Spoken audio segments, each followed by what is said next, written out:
Hai semuanya, perkenalkan nama saya Dina Alicia Pandiangan, NPM 18010600086. Saya dari Universitas HKBP Nomensen Pematang Siantar, Fakultas Keguruan dan Ilmu Pendidikan, jurusan Pendidikan Ekonomi Angkatan 2018. Nah, di video ini saya akan mereview jurnal untuk melengkapi nilai ujian akhir semester saya dalam mata kuliah mikroekonomi yang diampu oleh Bapak dosen saya, yaitu Bapak Binsar Tisongkutom, SPD MSc. Bagaimana video yang akan saya tampilkan? Berikut videonya. Yang pertama yaitu judul jurnal. Judul jurnal yang saya review ialah Analisis Permintaan dan Penawaran Kedelai di Sumatera Utara. Yang kedua yaitu penulis jurnal yang saya review. Penulisnya ialah Apriani Barus, Setia Negara Lubis, dan Sri Fajar Ayu. Yang ketiga yaitu sumber link. Sumber link yang saya dapatkan berasal dari neliti.com volume 3 nomor 1 2014. Kemudian yang keempat, ringkasan abstrak. Penelitian ini dirancang untuk bertujuan menganalisis faktor-faktor yang mempengaruhi permintaan dan penawaran kedelai di Sumatera Utara, sehingga diperoleh keseimbangan pasar kedelai yang ada di Sumatera Utara. Kemudian yang kelima yaitu metodologi yang digunakan dalam penelitian. Nah, si peneliti menggunakan 3 metode dalam penelitiannya. Yang pertama yaitu metodologi penentuan daerah penelitian. Dalam metode ini, si peneliti menggunakan metode purposif, sehingga ia menetapkan daerah Provinsi Sumatera Utara.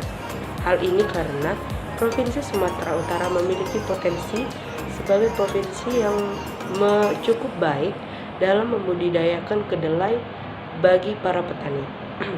Juga daerah ini sangat representatif baik segi akses maupun peluang dalam mengumpulkan data yang diinginkan oleh si peneliti. Kemudian yang kedua yaitu metode pengumpulan data. Dalam metode ini, si peneliti menggunakan data sekunder berupa data time series tahunan selama 16 tahun periode 1997 sampai 2012. Nah, data ini diambil dari Badan Pengumpulan Statistik Sumatera Utara, Dinas Pertanian, Dinas Peternakan, Badan Ketahanan Pangan Sumatera Utara. Dan jenis data yang dikumpulkan yaitu luas areal kedelai, harga pakan ternak, harga daging ayam, harga impor kedelai, dan lain sebagainya. Kemudian metode analisis data. Nah, dalam metode ini peneliti membagi 3 hipotesis. Nah, masing-masing hipotesis ini diuji dengan menggunakan analisis regresi linier berganda dengan alat bantu SPSS. Yang keenam yaitu hasil penelitian. Hasil penelitian menunjukkan harga kedelai, harga pakan ternak, dan harga daging ayam berpengaruh tidak signifikan terhadap permintaan kedelai. Namun, permintaan kedelai dipengaruhi oleh permintaan kedelai tahun sebelumnya, harga daging ayam tahun sebelumnya. Kemudian, penawaran kedelai tahun sebelumnya menunjukkan ada pengaruh yang tidak signifikan terhadap penawaran kedelai. Tetapi, penawaran kedelai dipengaruhi oleh harga kedelai tahun sebelumnya.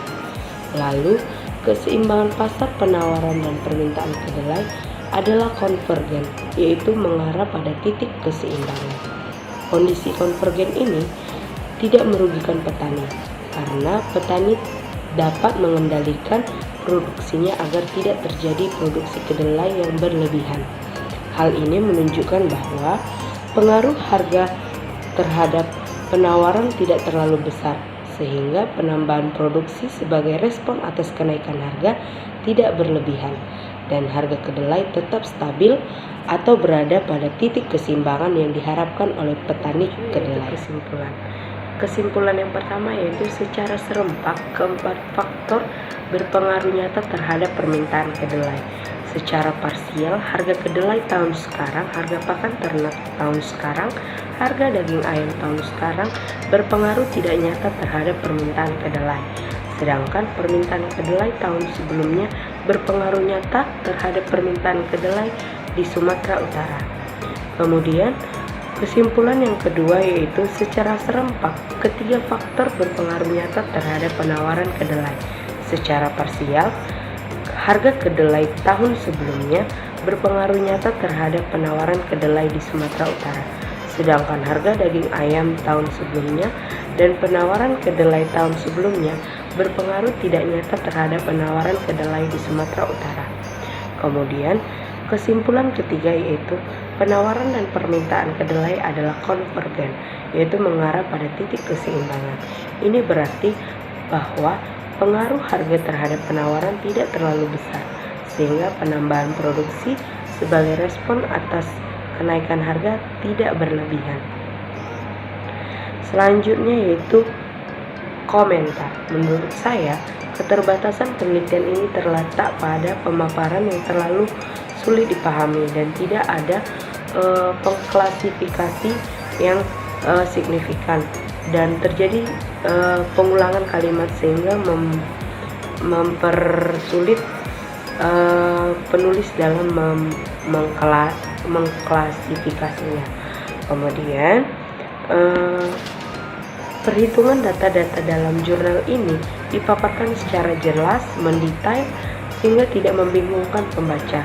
Nah, selanjutnya itu jurnal ini diambil dari beberapa sumber, yaitu ada 11 sumber buku secara berbeda, sehingga dari jurnal ini tidak dapat diragukan lagi dan sangat cocok untuk dijadikan referensi untuk mahasiswa-mahasiswi yang ingin membuat jurnal. Demikian video ini saya buat, semoga bermanfaat bagi teman-teman semuanya. Dan apabila ada kesalahan kata, saya minta maaf. Juga terima kasih kepada teman-teman yang sudah menonton. Jangan lupa like, comment, share, and subscribe. Thank you.